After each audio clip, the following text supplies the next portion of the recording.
Il y a quelques jours, le 18 décembre, c'était la Journée internationale des migrants. Depuis que l'homme est homme, il migre. Depuis la Déclaration universelle des droits de l'homme en 1948, vivre dans le pays de son choix est un droit reconnu et ratifié par de nombreux pays, dont la France. Article 13. Toute personne a le droit de circuler librement et de choisir sa résidence à l'intérieur d'un État. Toute personne a le droit de quitter son pays, y compris le sien, et de revenir dans son pays. Sans pour un toit, pays de Quimperlé accompagne des familles qui ont quitté leur pays et à qui on a refusé ce droit de vivre ici.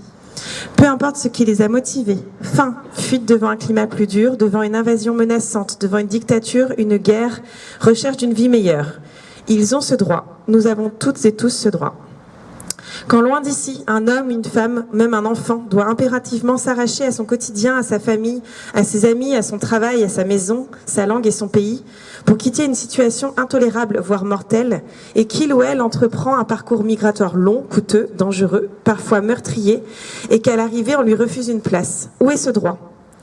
Et quand un homme, une femme, un enfant ne peut pas entreprendre ce parcours, si dangereux soit-il, car son pays est une prison où sa vie est en danger, ce n'est plus son droit de partir qui est bafoué, c'est son droit de vivre qui est nié.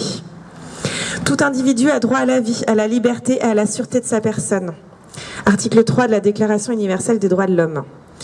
Nous joignons donc notre voix à celle du collectif Palestine Sud-Cornouailles et à toutes celles et ceux à travers le monde qui demandent que des solutions politiques et humanitaires mettent fin le plus rapidement possible à ces crimes contre l'humanité, qu'un cessez-le-feu soit enfin signé à Gaza, que les portes de cette prison à ciel ouvert où les bombes tuent aveuglément s'ouvrent, que les Palestiniens puissent vivre où ils le veulent et avant tout dans leur État, reconnu maintenant par 147 pays à travers le monde et dont une partie est occupée par des colons israéliens. Et nous nous associons à tous les collectifs du monde entier qui œuvrent pour la paix dans le monde.